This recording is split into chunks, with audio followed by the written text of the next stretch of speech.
very warm welcome to Personality with Larry. As usual, we want to say thank you for your viewing loyalty. We're with you on this special program, Personality with Larry, every Saturday on Ben TV, the first ethnic satellite TV station in the UK. Today, as it is, we are live in a state called Ondo State in Nigeria, southwest Nigeria precisely, to have a feel of a man who was part of the process that led to the election, and of course, is still part of the process. He is Dr. Benson Enikuomehin. He's a legal practitioner and, of course, a well-known voice within the public space in Nigeria.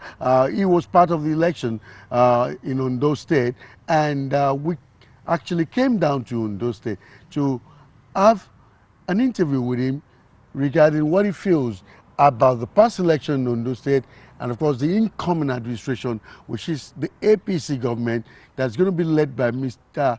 Barrister Rotimi Akeredolu come February 2017. He gave us his insight into what he feels the state will be like from this coming month, February 2017, and this is what he's got to tell us. You take a listen to it.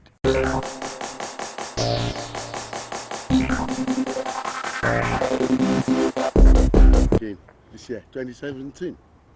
It's a pleasure being here. Yeah, I saw you so excited on the day the incoming governor of Ondo State, Mr. Rotimi Akeredolu, when he actually won convincingly at the just concluded Ondo State election. What makes you so happy at the INEC office? The factors are very many. One, that my party won. Two, that a man who means well for Ondo State won. Three, that an administration that has betrayed the people of Ondo State is defeated. Four, that the people spoke so loud that even the opposition cannot say no to what they have said. These factors made me happy and made me very joyous on that particular day. And they are still making me very happy because after the announcement, in the usual way of candidates or contestants, it will be that after 21 days you find everybody filing cases in court and all that. The predictions I had on that day came true. Not a single one of them filed action in court. None. And why is that, sir? Because the people spoke so loud that you cannot contest what they had said. The thing, they were beating so hollow that there was no basis for you to come and argue and say, oh, there was a loophole here or loophole there. Chief Olusolake had two local governments. Mr. Jegede had 2 local governments. Akeredolu had 14 local governments. He won the entire 6 in Ondo North, where he hails from, Ondo North. Ondo Central, where we have 6 local governments, he beat Jegede to a level that he took 4, while Jegede could take 2.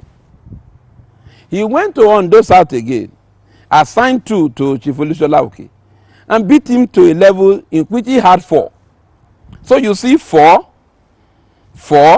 plus 6. So what are you going to contest? Okay, let's go into the preamble of the before the elections. I mean, a lot of people didn't give your party a chance, probably because of the infighting between the party during the primaries, and a lot of people thought probably Mr. Akeredolu would not win the elections because Olusolake was getting the upper hand in terms of publicity and noise making before the elections. So what were your strategies for winning these elections? Well, I would say one, God was there for us.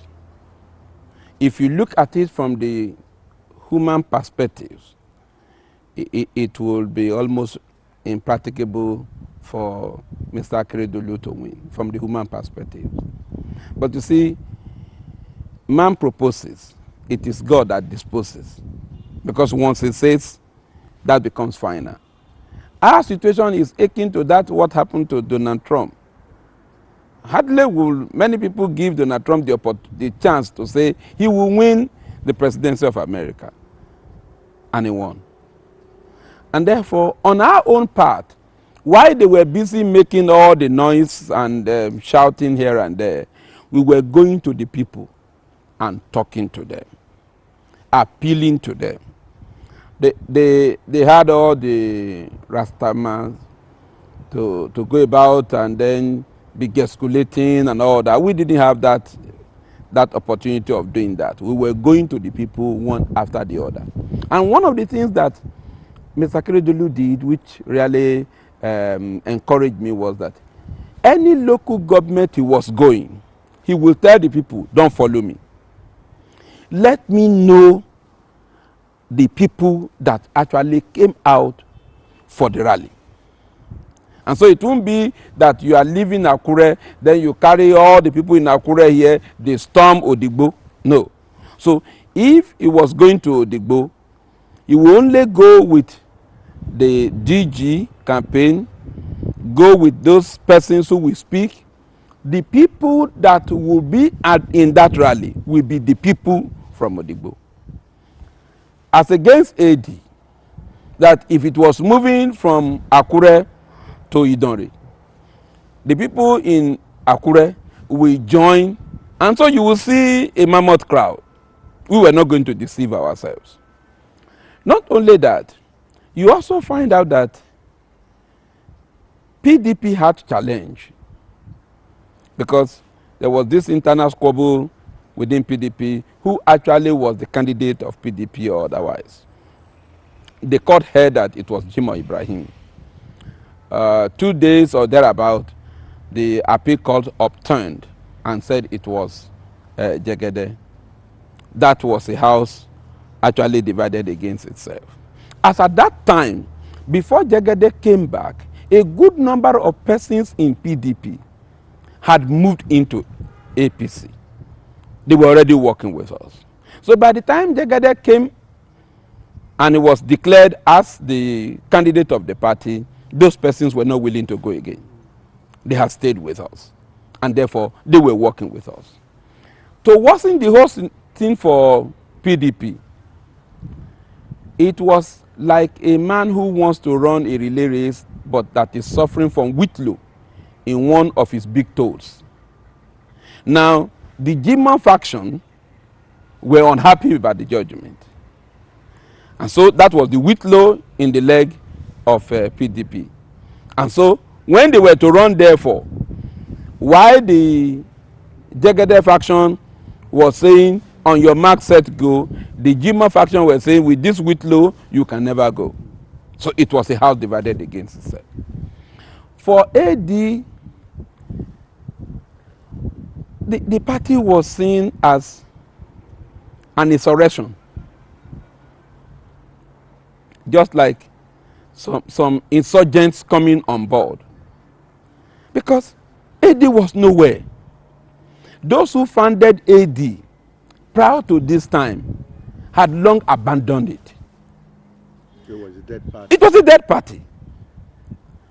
The likes of Asiwaju Bola Ahmed Tinubu was a beneficiary of AD 1999 to 2003. Abandoned it. Chief Segun Osoba benefited from AD 1999 to 2003. Abandoned it. Chief Bisi Akande benefited, abandoned it. Ms. Niyi Adebayo in Ekiti benefited, abandoned it.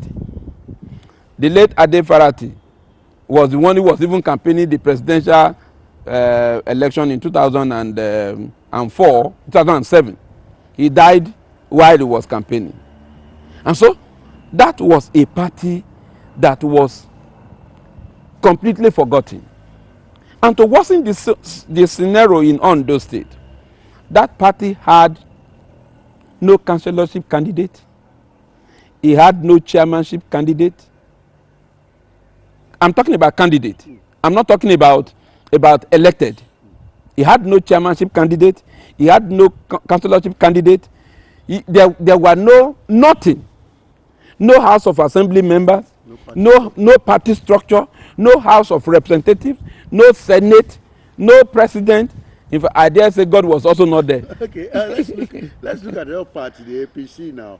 We've had a lot of internal wranglings, and of course, now that you have won, are you going to make sure that the whole house becomes one again? Because there's a lot of infighting in the house. How will this affect your performance when you finally take over power come 24th of February? You see, the rancor that existed had been laid to rest. Those who existed left on their own, and we didn't force them. They went to form another party called Alliance for Democracy. For those of us who remain inside, we remain. God used these tools and won the election. And therefore, in his choice of who becomes what and all that, these are factors that we take into consideration. But not jettison the fact that we must look for persons of probing integrity, individuals who can really perform. It is not meat for the boys. But you will still get within this structure persons that merit what it takes to form governance. Okay. But for those who left, what do we do about them? Do we say they should not come to the party if they want to come to the party?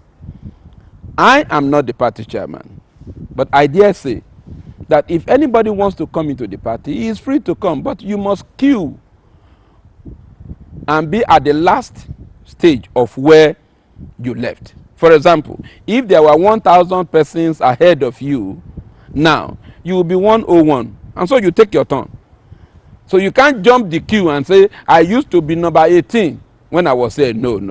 You will go and be at the last queue and come on board. If it gets to you at 1001, good luck to you. But if it does not get to you, so be it. Okay, let's look at Ondo State 2017 with Rotimi Akeredolu coming to power.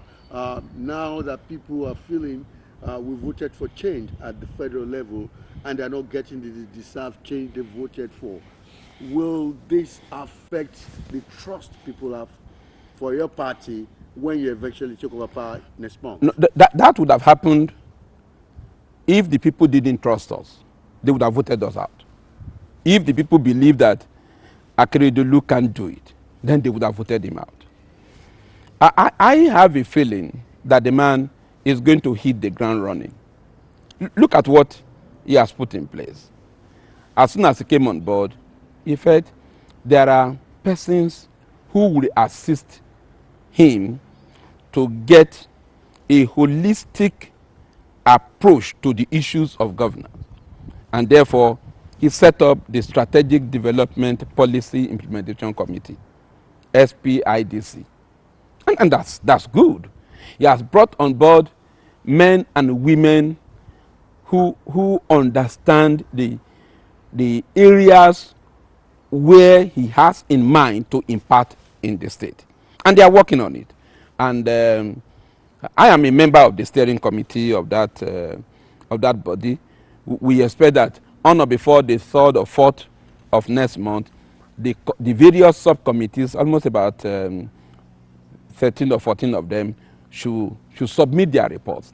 These reports, we will sit with Mr. Governor and to look at them critically. The various committees will make their submissions and we will critique what they are saying, and that will form the bedrock upon which the man is going to take off. You can see here is a man who means well.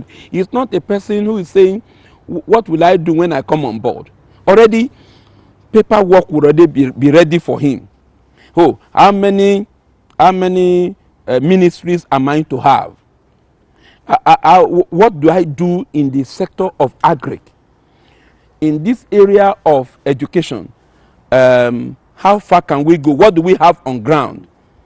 now. Yeah. And these factors are coming in. So you will see a man who knows how to attack the ailment that is burdening the state. So the people of Ondo State can feel relaxed that they have given the piloting of the affairs of this state to a pilot who is not a drunk, to a pilot who is not a cheat, to a pilot whose brains are in order, and will land safely at the tarmac. Before we go on, sir, because we know you're a very, very deep legal person, we saw newspaper reports saying that there are internal problems within the committee, that some new people who were not part of the struggle when you eventually got the power, that they're now coming in and trying to wrestle power from you.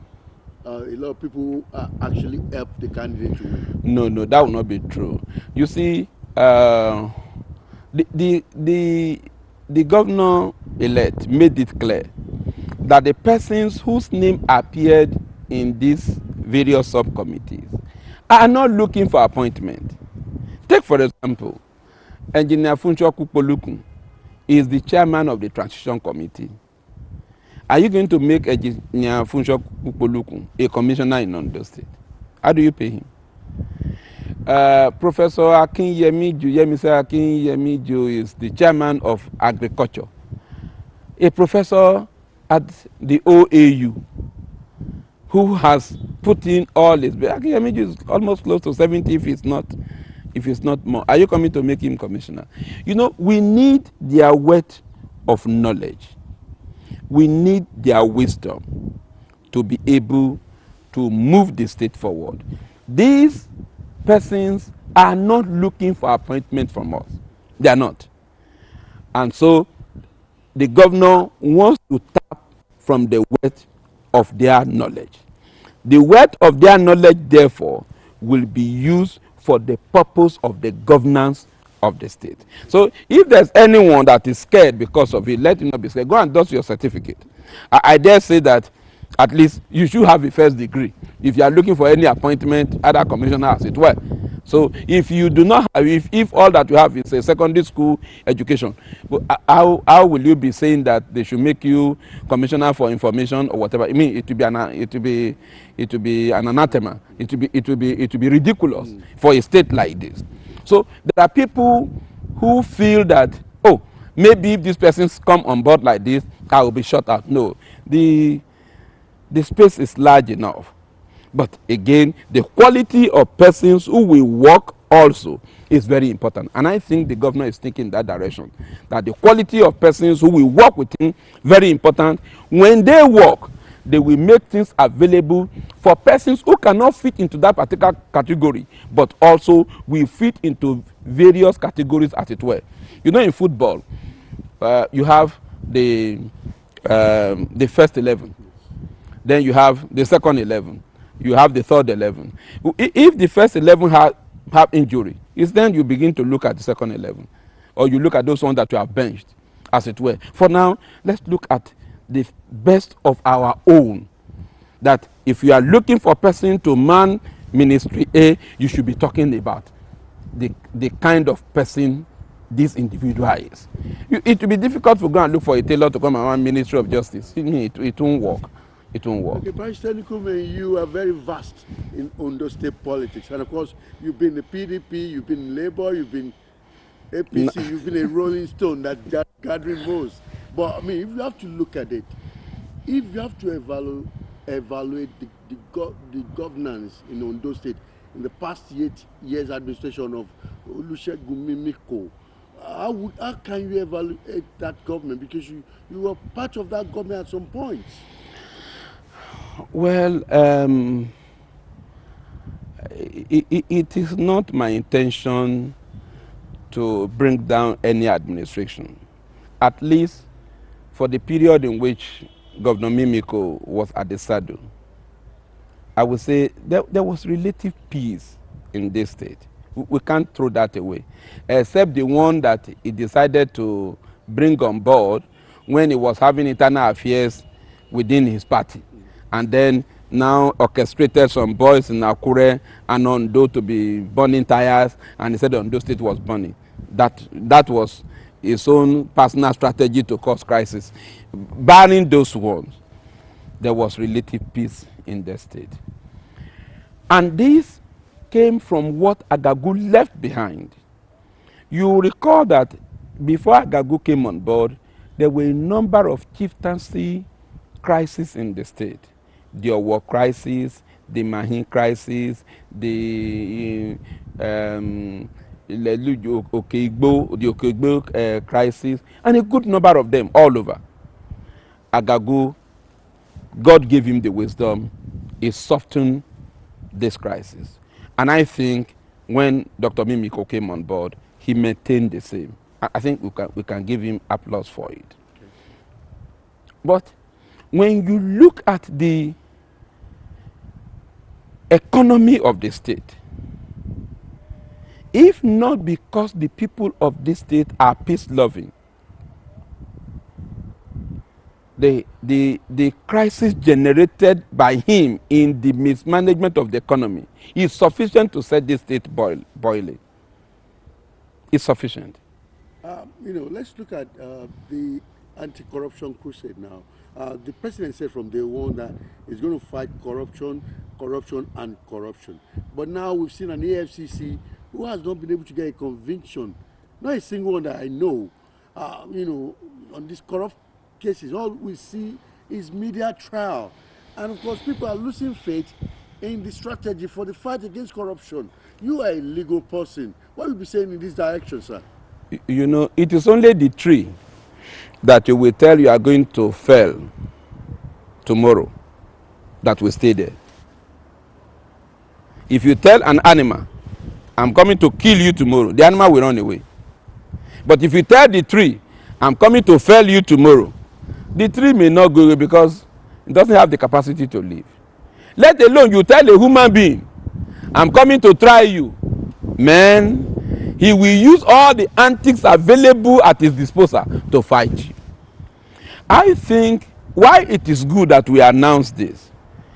Nigerians are like a naked bird who say that since men have learned to shoot without missing, it too has learned to fly without perching. The people who are involved in these corrupt practices have also devised their games, either with lawyers, either with the judiciary, and all that, to know how to fight the sheriff that says, I'm coming to pick you up. And so it is corruption fighting back. You can't fight corruption without corruption fighting you back. So how can this country get better then? It will take a while. It will take a while. I am happy with what Mr. President is doing, but there is more to it. It is not only Mr. President alone. We must begin to reorientate ourselves. We must begin to reorientate ourselves. If we don't, the country is ours. God spared the life of Buhari.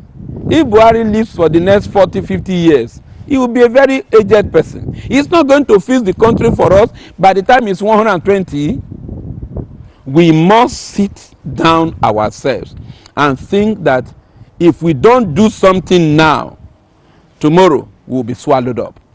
And therefore, I encourage the civil servants, I encourage the politicians, and I encourage everyone. This is the time to sit and look inward and see how to fix Nigeria. I listened to part of Donald Trump's speech. He was saying, this is America, America, and America. So we should be thinking there is enough to be done. I have certain things said that could get things productive for me in this place. Where is the light? Let the government sit down and fix electricity. If that is the only thing they do for us, let them fix the electricity. Any corrupt person in the way of electricity by whatever means should be removed. By whatever means. Okay, sir. So if that is fixed, we now begin to look at how we can begin to fix ourselves.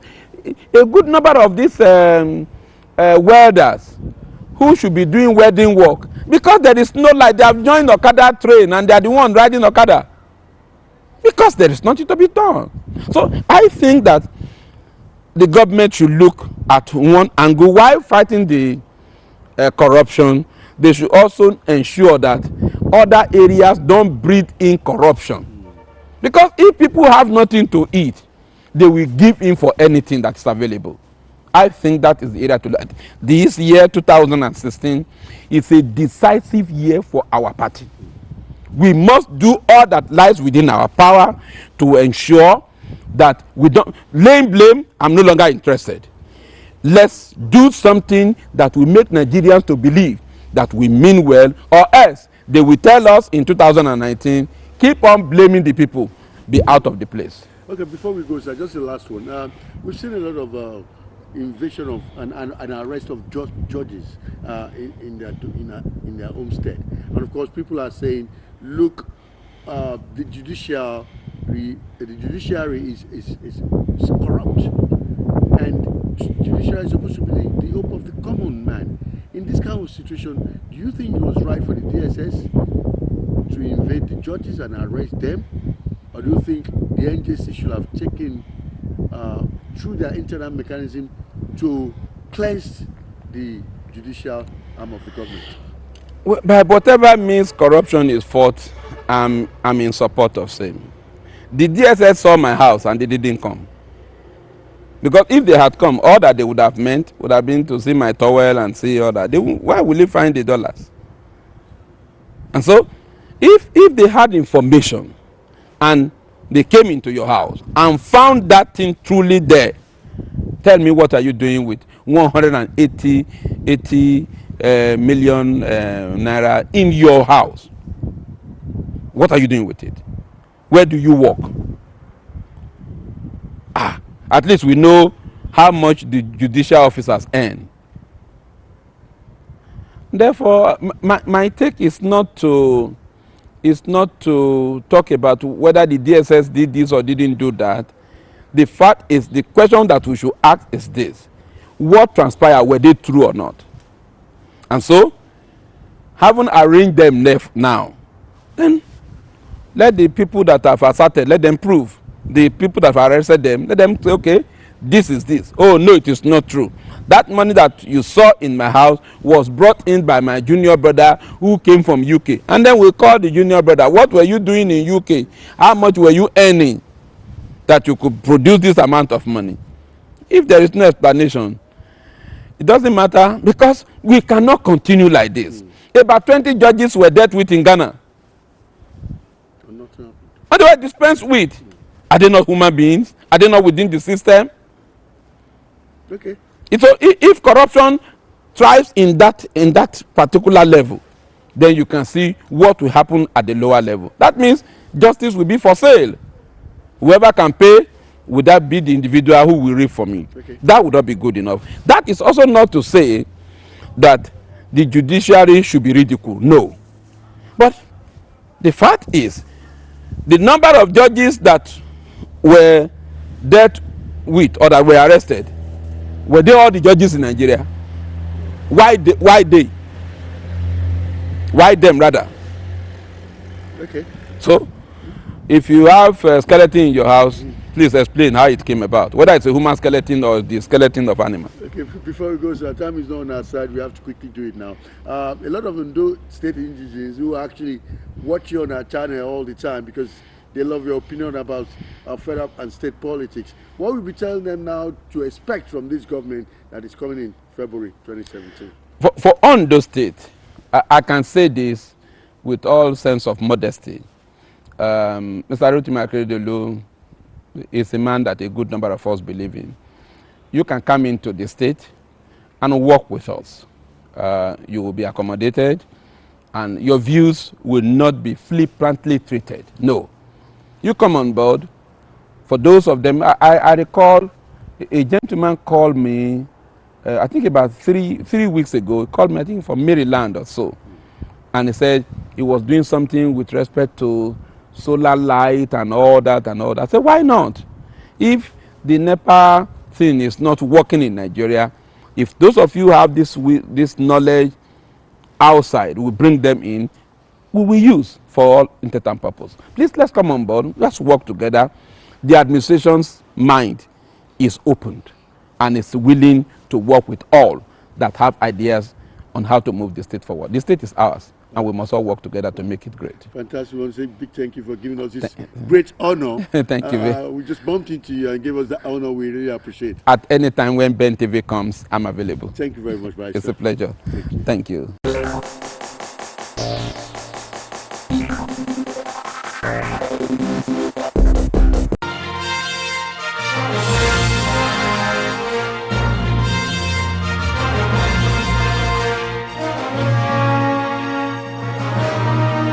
Swearing the oath of office on March 29, 2015 with a promise to tackle corruption, create jobs and crush Boko Haram insurgency, the Buhari-led administration enjoined Nigerians to be hopeful. With a new year and 20 months into power, engulfed in security challenges, increased rate of kidnaps, and ending war against insurgency, Nigerians expressed their views about the present administration, their disappointments and expectations. I expect Buhari's led government to improve concerning the health sector, concerning the education sector, concerning the financial sector. I want them to improve because the way people are, there's no job. People are looking for job. The 5,000 they said they want to give to the youth. Why is he not carrying it out?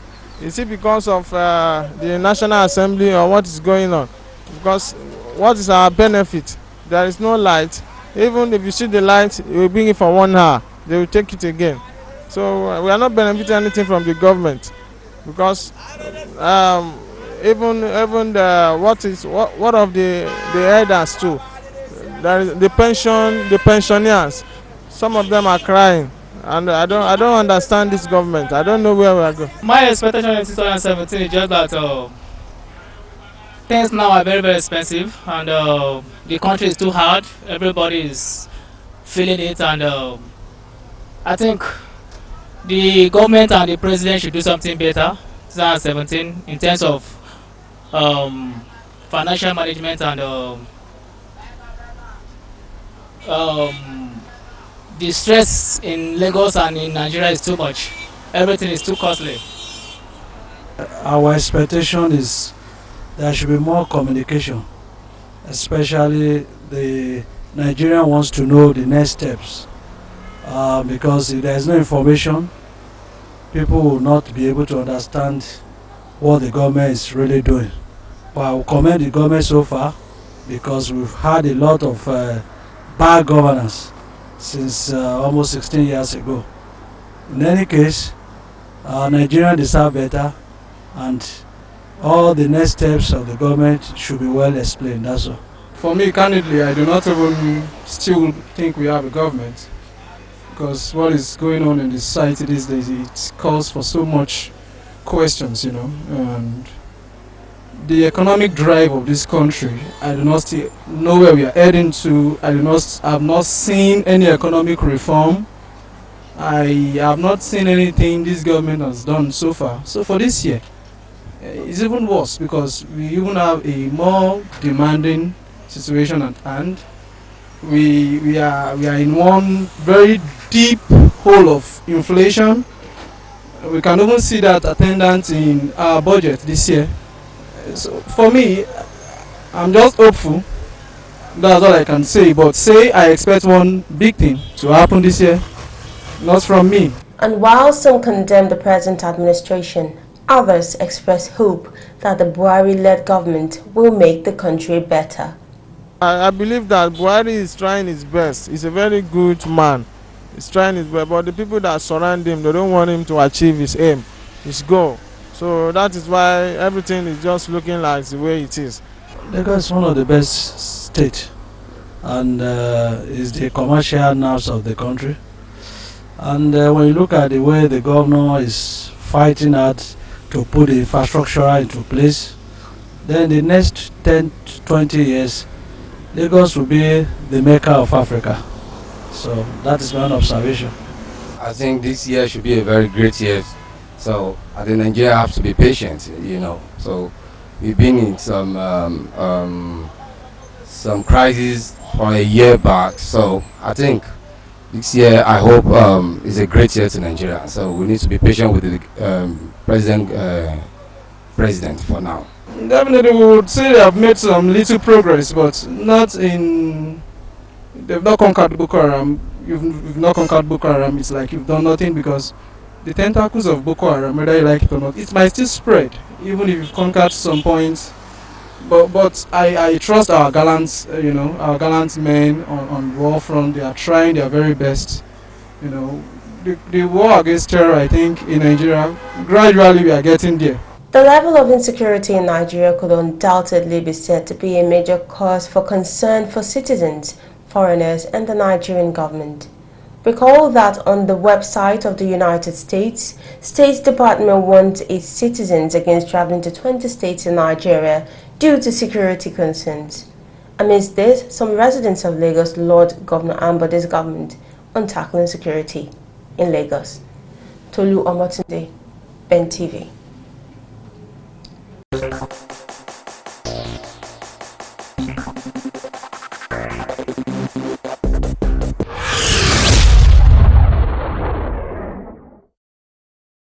Coming to an inglorious end actually seems to be the way for African leaders. We look at the case of Gaddafi, Rad Abacha, and then of course Yahya Jammeh, 22 years in office.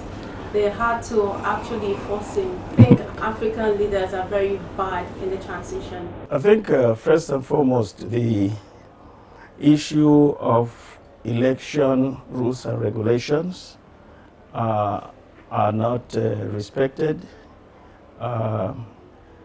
For instance, in the case of the Gambia, I would have imagined that there would be a term limit to the presidency, so that 22 years would have been impossible. Maybe after 2 or 3 terms, then you are term limited, you cannot continue. Because power corrupts, and absolute power corrupts absolutely. And when they are allowed to stay on and on, they believe they own the country. It's only natural. So the solution to the problem should start with establishing rules and regulation that create accountability in the electoral system, so that nobody can run for 22 years, for instance. Okay, there are speculations that Jammeh was offered immunity in place for him to leave the country. Do you think this was a right step in the right direction? Well, yeah, but the point is, from the onset, there should have been laws in the Constitution that prevent anybody from running forever. Now, Jammeh's case is not as... A lot of the time, we don't really solve problems if we don't understand the intricacies and everything involved. Don't forget that he allowed the Electoral Commission to do his job. We even have a problem in Nigeria. It is difficult for INEC to announce that the opposition... So when we look at the Gambia now, let's keep... After the Electoral Commission in the country had announced that Barrow won, Jammeh conceded, right? A few days after that, the Electoral Commission announced the results were not as they had announced, that the victory margin of Barrow was really narrow. And this is where the problem is, and a lot of people have not really took cognizance of that. This is what happened.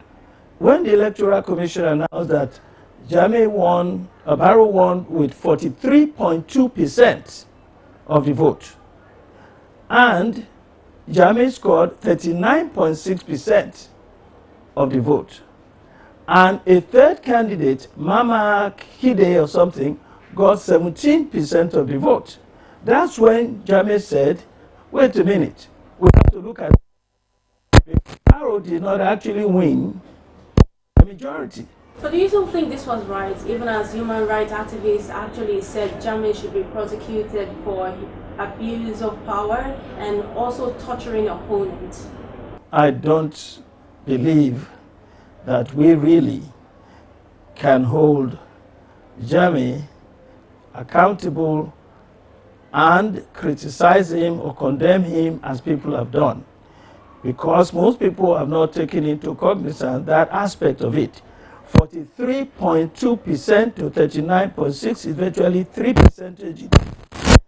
I don't know what the constitution says, but my guess is that Jammeh was thinking that if I have nearly 40% and Barrow only has 43%, and I can form an alliance with the other candidate who got 17%, we'll be well ahead and we will be able to form a government. That was not taken into consideration when everybody started saying Jammeh must leave. I'm only saying this. You see, when we do our analysis and we try to understand our problem in Africa, we don't do a thorough job. You know, yes, indeed, he shouldn't have been there for 22 years, but if the Constitution allows him to be there, that's the faulty Constitution. But that's not the issue now. The issue now is, should he have left? When the announcement came, he considered at first. So I'm beginning to wonder whether it was the new announcement of the Electoral Commission that made him change his mind. Talking about immunity, that he should step down, we may not solve the problem. According to Edwards, let me quickly read. What do you think might likely happen to Jammeh? Okay, we have the case of Charles Taylor, who actually went into exile, even here in our country, Nigeria, and we all know what happened to him at the end of the day. Now, with all these accusations going on, what do you think might eventually happen to him? As I said, in this case may not solve the problem. The allegations of human rights abuse is a separate issue entirely. And if he is guilty of that, he should not be given immunity. If you're guilty of human rights abuses, you must answer. Whenever you are out of government, you must answer the case, even when you're in government. So immunity shouldn't solve it. Look, they're looking for a way out, easy way out of a complex situation.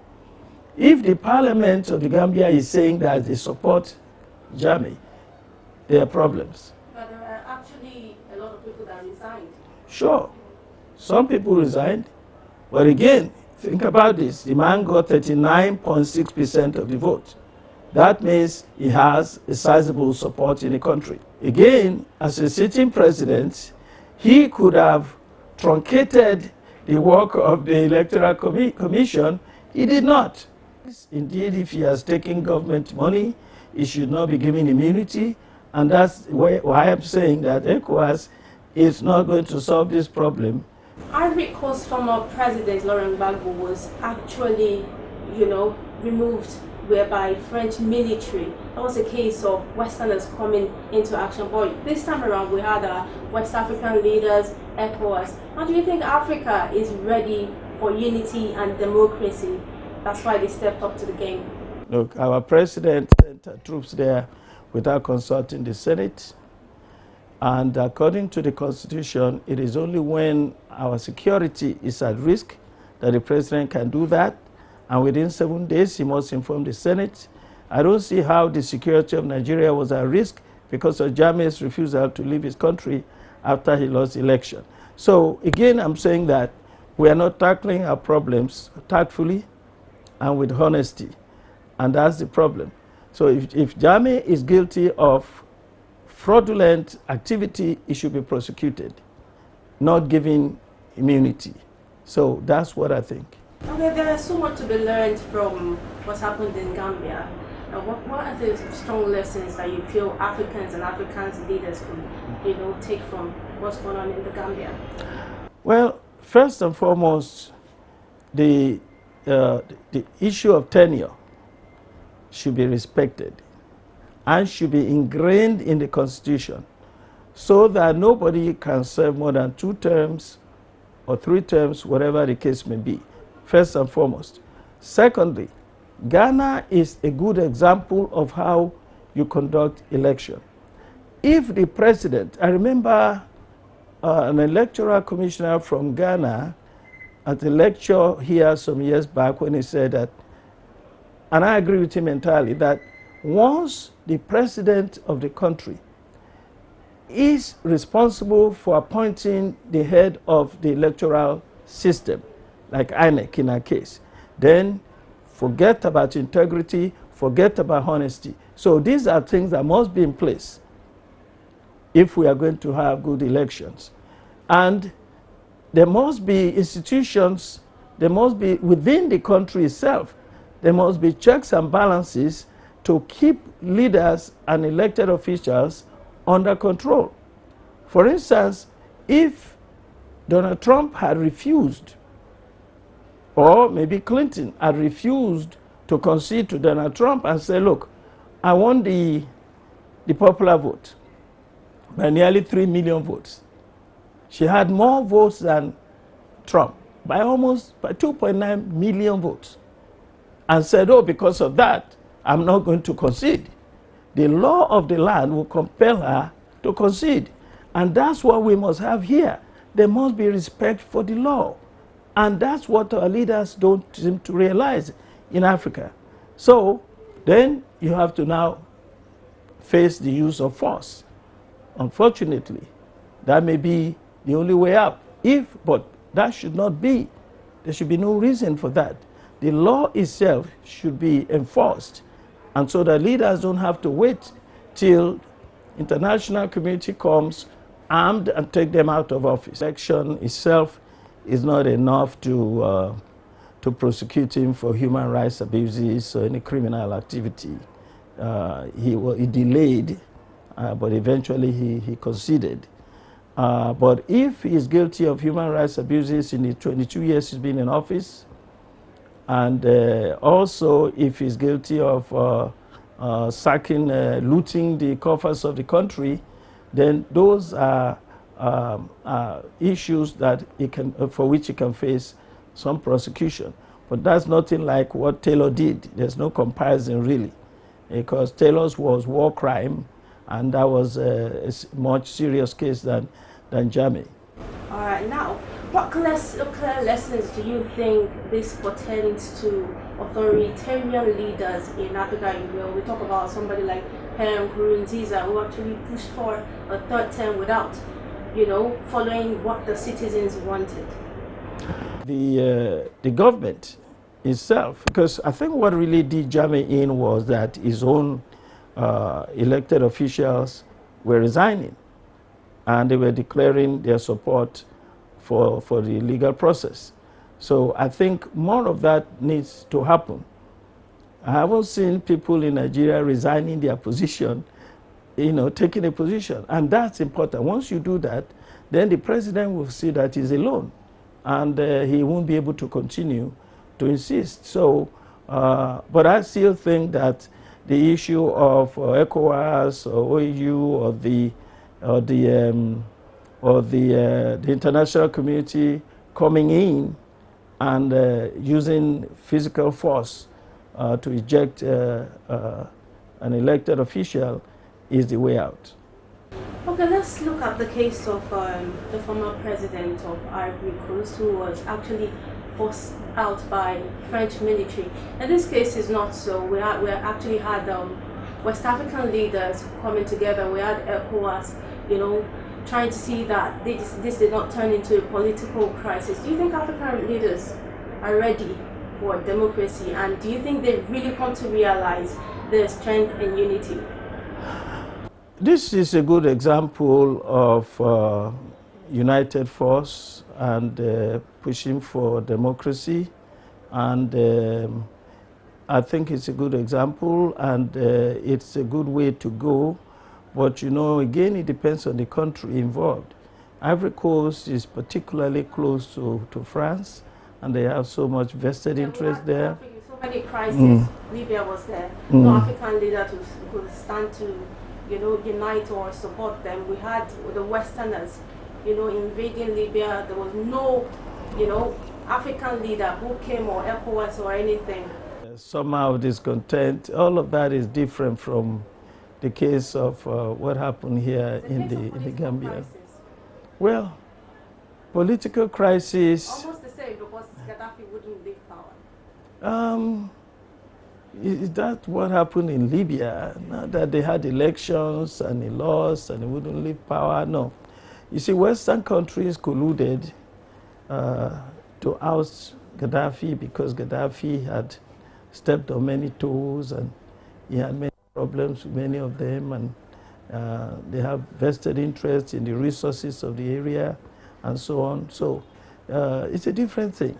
I don't think what's happening in Gambia should be looked upon as a growth process for African countries. I'm a little skeptical because Gambia is a very small country, and Senegambia, you know, used to be one country, and the interests of the international community is not as much. For instance, 22 years this man has been in office. Well, what were they looking at? Nobody said anything. Okay, so you know, so. Do you think African leaders doing what they did with ECOWAS, everyone uniting to see that peace was restored in the country, is a step saying that Africa is ready for democracy? Well, I hope they do that when it comes to a big country like Nigeria. Because you remember the last election, let's face it, when President Buhari was boasting that if he doesn't win this election, if he suspects that there's foul play, the monkey and the baboon would they would be roasting in blood. So, I mean, that was the threat. Not only that, there were people like Rotimi Amici who were saying that they would form a parallel government. You know, so I don't know. If Jonathan had said the results are questionable, so I'm not leaving, would have had the same problem that they had in the Gambia. Let us see what ECOWAS would have done in that case. But it looks like a good way to go. Let us hope that they can speak with one voice. But I got to tell you this. All these countries that are so quick to go into the Gambia, let them look at themselves. In their country, to what extent are they showing respect for the Constitution? To what extent are they actually democratic? So it's not good enough to get up and go and attack another country and say you're not democratic when you yourself is not democratic. So I may be a little skeptical, but that's the way I feel about it. Thank you very much for your time. Thanks for having me.